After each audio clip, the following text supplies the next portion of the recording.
From your imagination to the plasma frontier, we are here to help humanity. Thanks, Patrick. We've got Cleve with us today, Joe's with us, and I'm Frazzle, and we're going to be talking about the dynamic core today. We've been alluding to it from the very first video that we put out, The Amazing First Step, and we're going to go through the drawings and explain what we did and what we're coming up with. We're just in the final stages of putting them together, and we're hoping that you'll build along with us now that we've hammered out a lot of the design, the actual assembly problems. It's been an interesting battle with plastic and wire and nano coating and sitting there, did we get all the wires in the right place? And Joe and I have had long discussions over the past 30 days going over this. So we're going to start with the beginning drawings, and you're more than welcome to, when you can pause this video anytime you like and take a screen capture. We'll be putting the blueprints on our Facebook page. And links will be on the YouTube channel. And we really appreciate everybody who has contributed so far to our effort. Every little dollar helps. It helps pay for the bandwidth and pay for the storage and all that it goes into putting these programs on. So our first drawing, let me bring this one up. This was actually drawn, I would say, back in October, and I was using this to explain to everybody what a static core, there it is, brought it up. What is a static core? It basically, let's see, it's basically an antenna. And I'll get my drawing pen going. You start with a little knob at the top and a wire that goes down through it. And at the bottom, there's a ground, either a earth ground or a artificial ground, which would be lead GaNs. And this eventually, even if you didn't nano coat it, would get a carbon buildup on it, and it would start picking up frequencies. This is a known function. Tesla talked about it back 100 years ago or better. We've seen a corrosion problem with the lineman, that these copper wires will pick up a charge and hold it. As soon as the copper wire gets any kind of corrosion or nano coating on it, this increases the capacity of that wire to hold a charge. It actually gets to be a form of a capacitor. So that's your antenna. That's the collector. The next thing, and I'm just going to erase the red mark so you can see the rest, is a sheath around that antenna. And that's that little bit wider. And for most of my drawings, I draw it yellow, just to kind of keep everybody straight. And in our build, we're using 1/4-inch PEX pipe. It's a water pipe. It's a nice diameter. It'll take a rather large piece of copper wire. I'm actually using a piece of 8 gauge or 6 gauge down through the middle of it, and it still fits. It slides in nicely. It doesn't drag on the edges. Currently, all of us are using solid wire as our antenna. The simple reason it's fairly rigid and it holds its shape.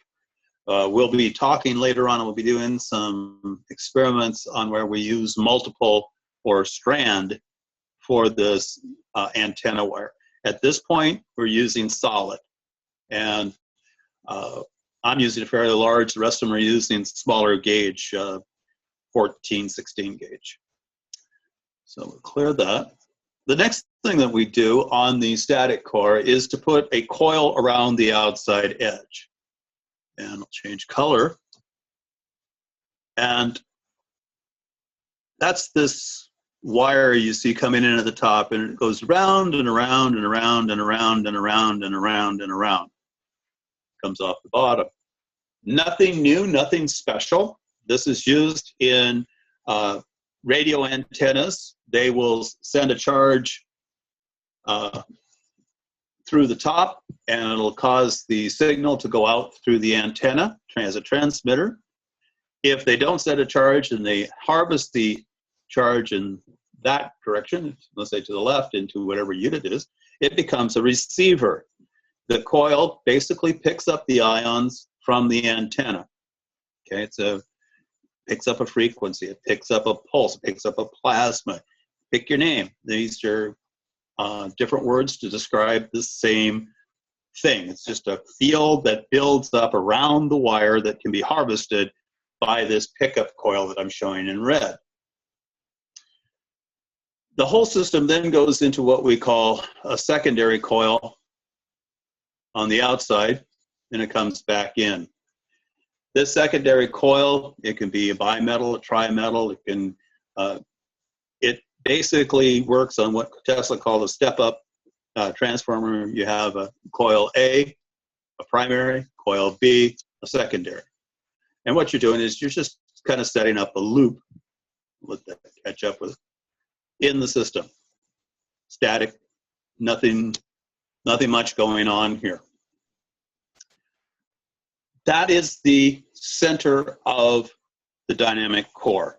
It starts out with the basis of the static core. I'm going to drop that image, and we'll go to our next one.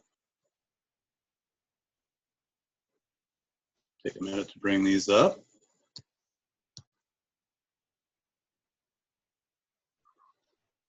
Let's see which one we use. I'll use this one. It's going to be a little complicated, but this is the dynamic core with all the parts on it. And we're going to go through and look at it separately. I'll enlarge it. We start with the antenna in the middle. You see the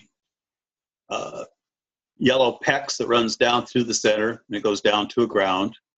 On the inside, you get a pen. You'll see right there in the middle, those wind-ins around the PEX pipe.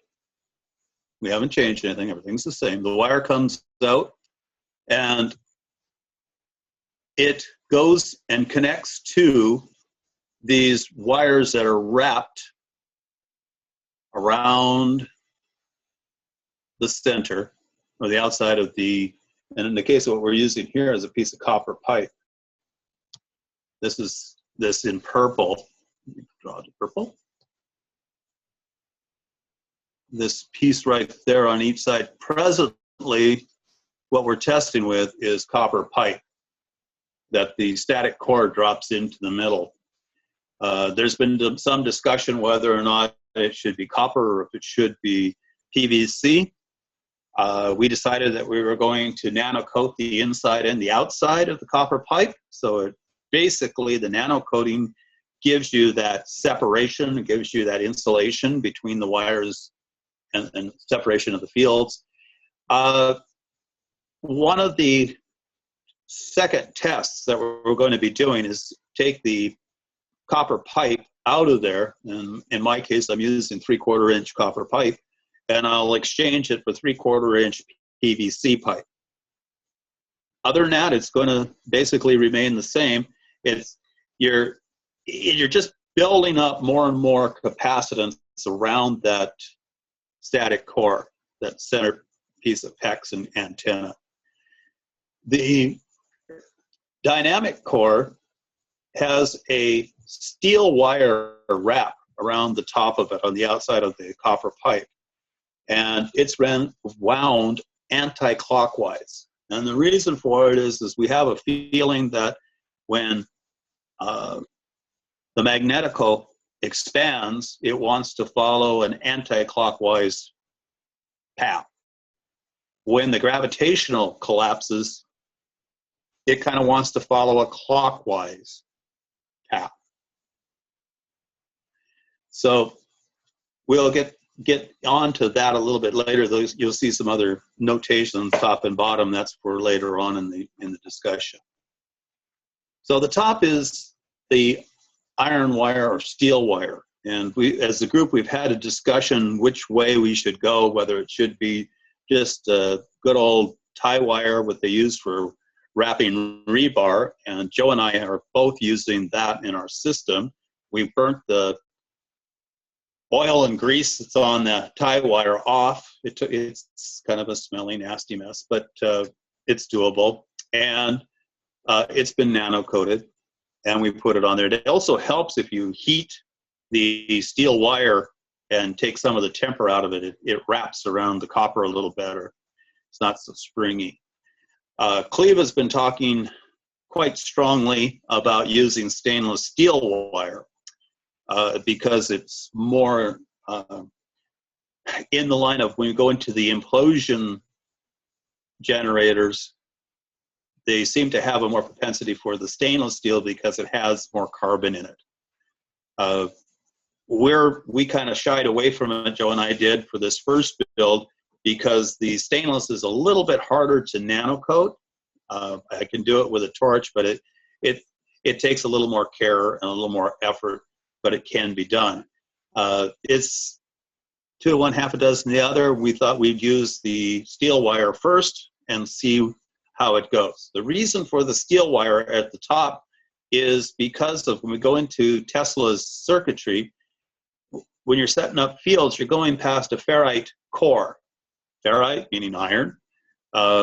This is just a really good source of iron for a field for the electrons to pass over and set up an electromagnetic field. The next thing is we also wanted to set up a natural, what they call a galvanic current, self-perpetuating current just on its own using dissimilar metals.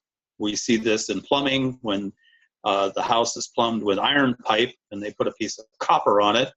The current sets up electrolysis and the iron pipe basically disintegrates in the water because it gets all corroded on the inside, and the only way that we can break it is to put a piece of plastic between the copper and the iron pipe, or a piece of brass between the copper and the iron pipe to stop the electrolysis. So we start with the iron at the top. There's a steel up there, and it's wound anti-clockwise. The next band in the middle is copper, and it's nano-coated, and it's anti-clockwise, and it's connected to the steel wire.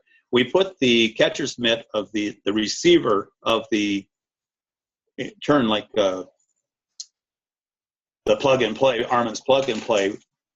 We put a receiver coil on the copper and plug the steel wire into it because your current, your plasma flow, from what we understand, is going to be out from the center of the top and down, and then it comes back in at the bottom.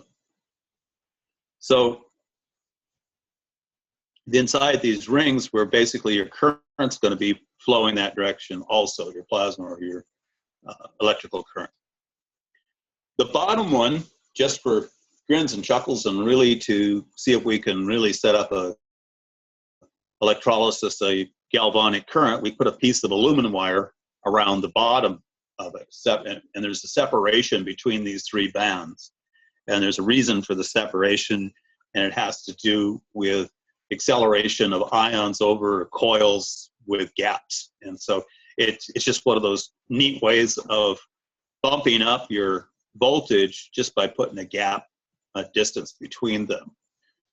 We'll probably talk more about that in a later video, but let you know that we're using it in this build. Dr. Kesh talked about putting spaces on your capacitors, adding more wires for the same reason. So it's kind of an interesting way to deal with plasma and start bumping it up a little bit without a heck of a lot of effort. It's just by putting that little space in between.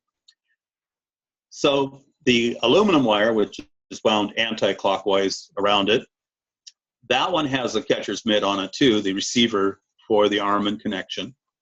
And then it comes around and it comes in contact and it connects back up with the copper wire that goes around the PEX on the inside.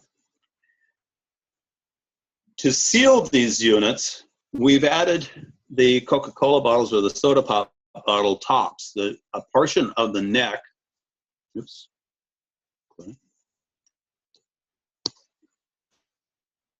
at the top. That's this drawing up here at the top. And Joe's been working really hard on trying to get something that's really easy to work with, that's available in parts. And so we call these the Joey caps. And it's basically the soda bottle neck of the soda pop bottle and the cap. The cap is drilled out in the center so that the PEX at the top slides through it snugly.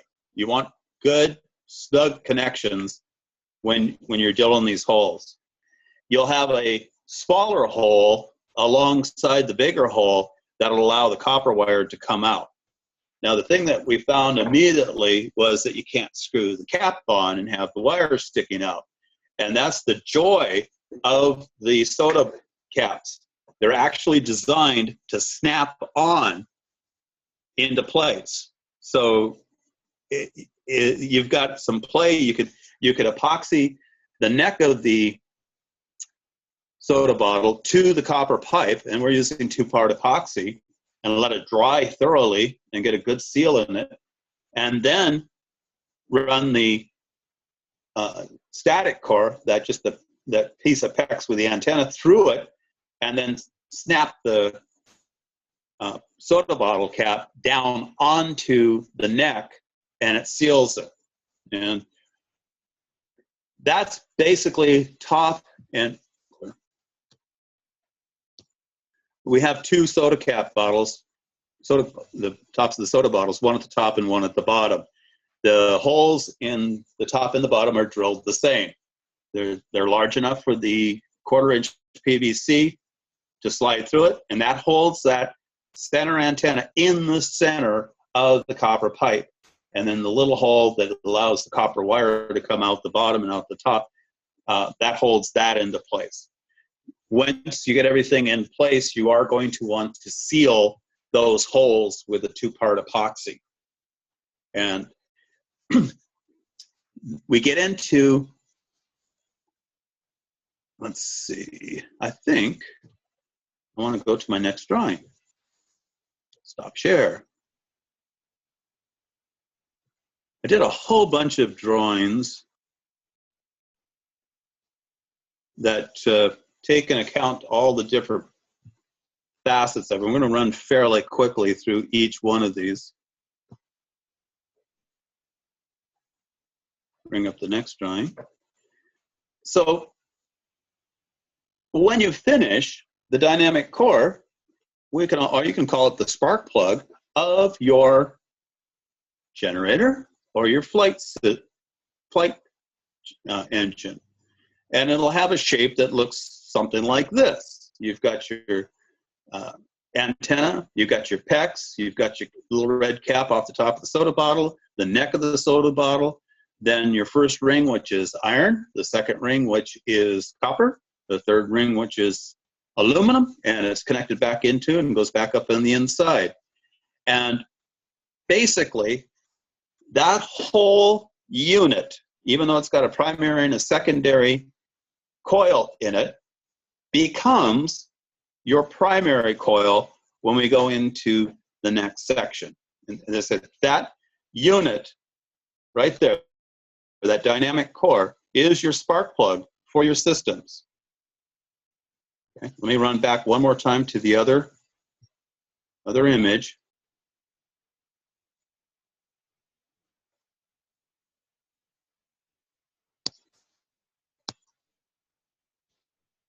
And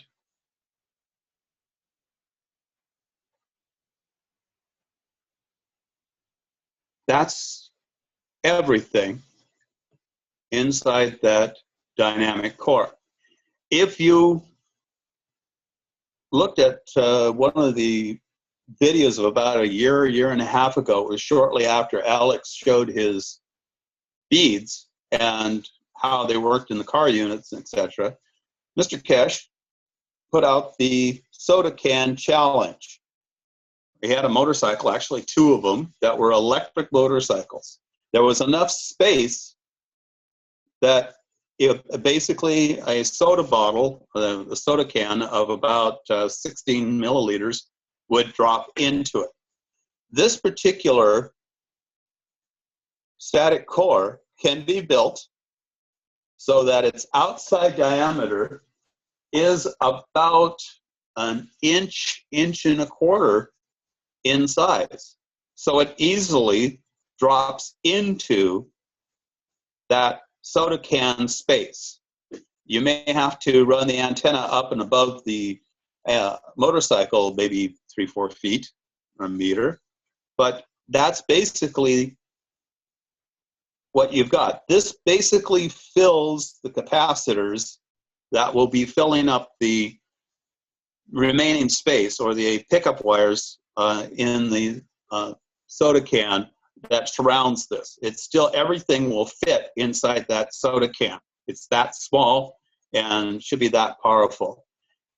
You're basically, when you nanocoat your copper wire antenna, you pick up a wide variety of frequencies. Everything from low wave harmonic sound waves to high speed communication signals, to gamma rays, electromagnetic rays. Anything that has a vibration, anything that has a frequency will put a charge on that antenna.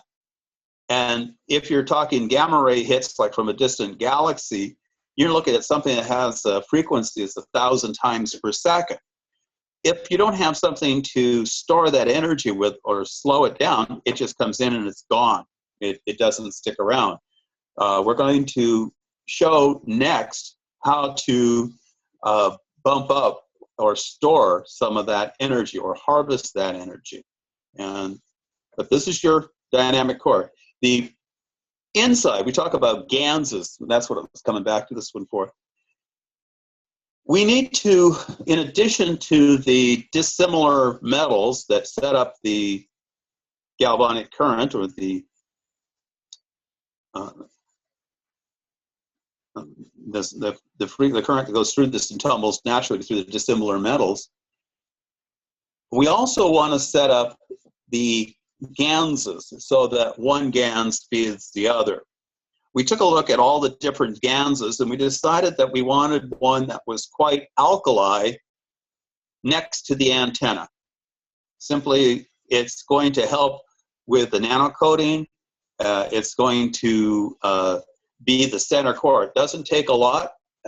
So we decided to use either Oramus, which is gans of seawater, or gans of urine. The two of them are made the same way. You basically put your caustic into your seawater or into the urine, and you have a gans precipitate that comes out.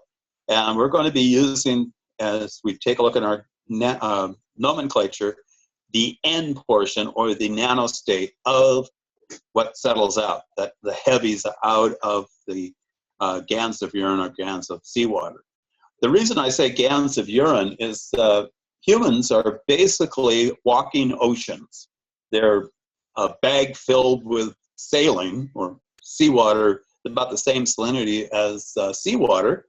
And so when you urinate, you actually eliminate a lot of salt water from your body. Your urine is a little bit salty, and it has all the electrolytes and stuff that your body is waste, doesn't need anymore, and it leaves, including lymph and that. So that it's kind of a nice source of everything that you might need in a field.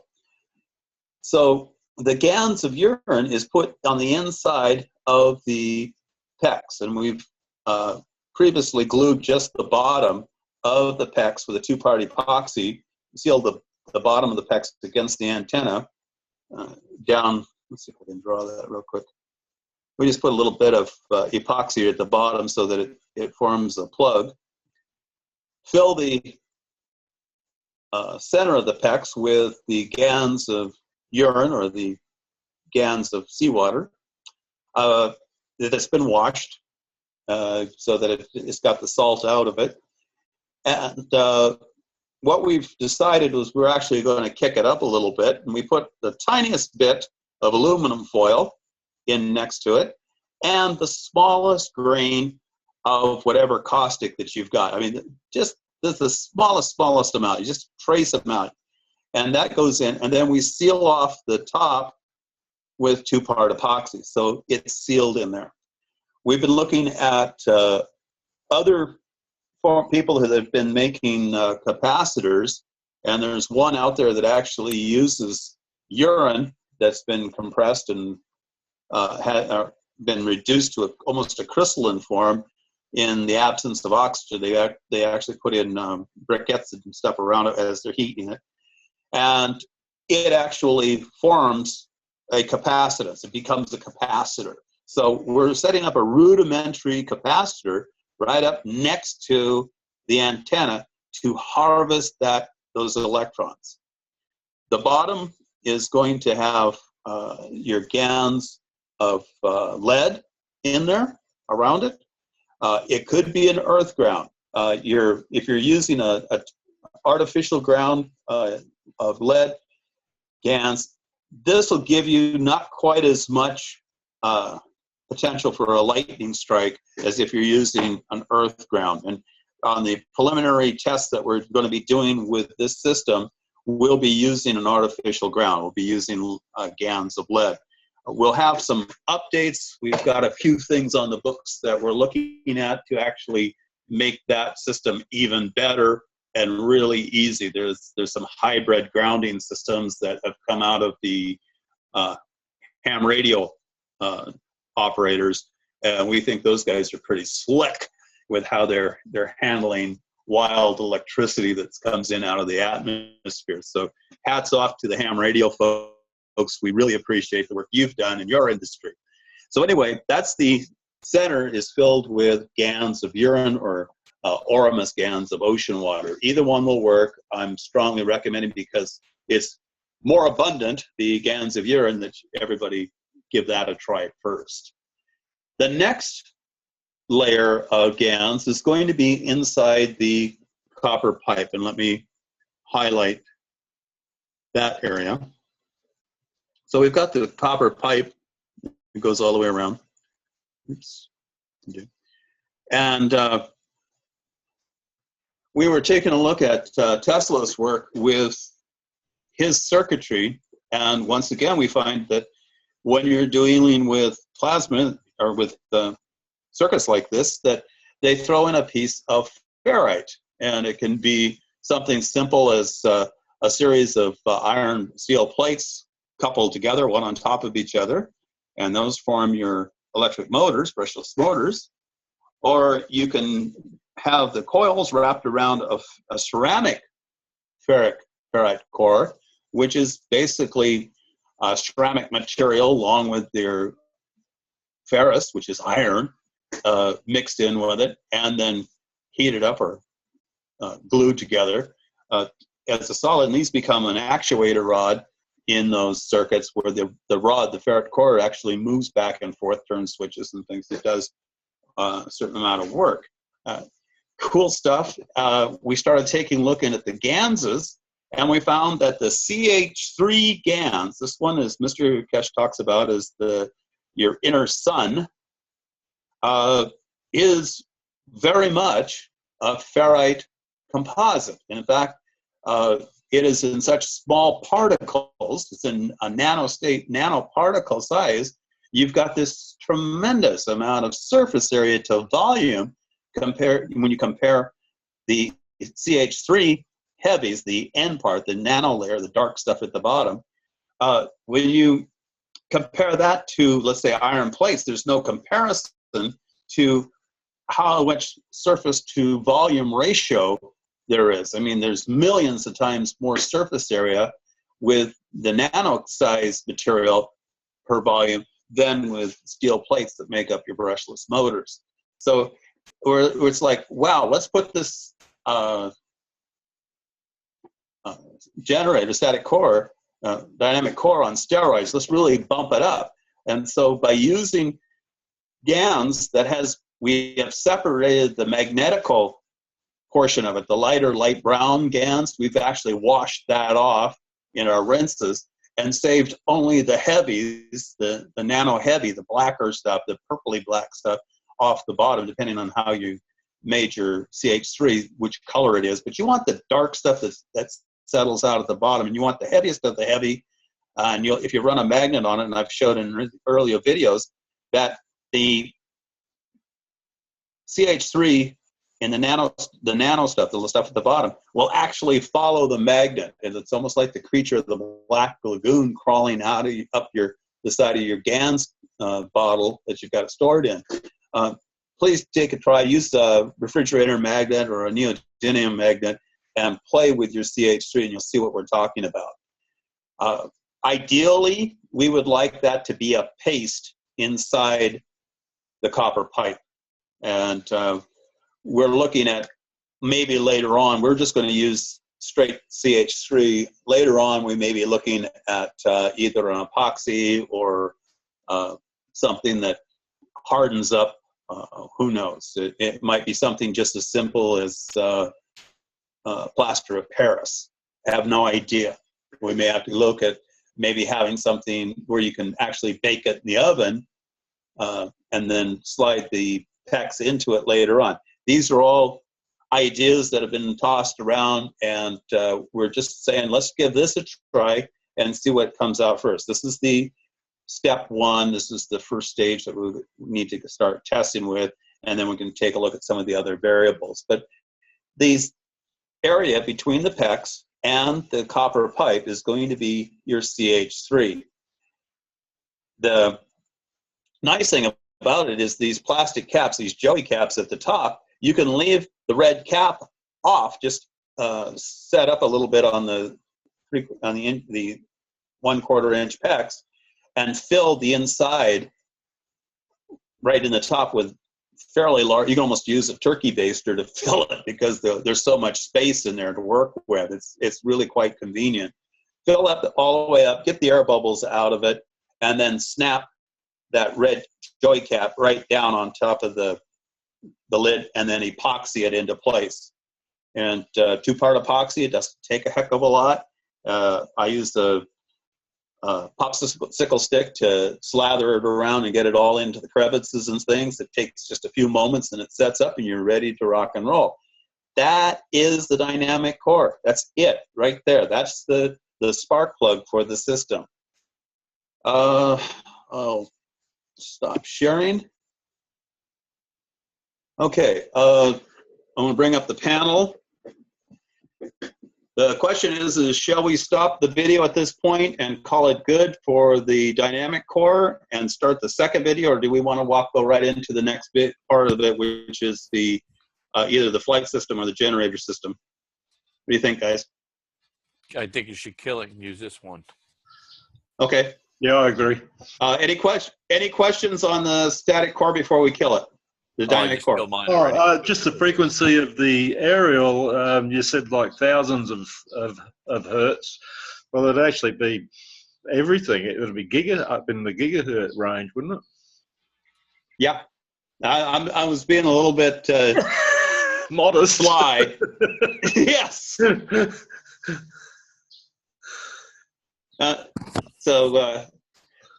Yeah, that's, and it's okay on that. Is there any other comments?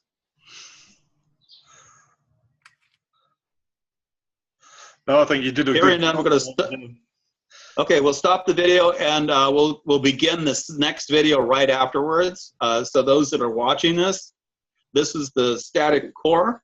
We're going to go on to the generator or the lift engines next. And go ahead and kill.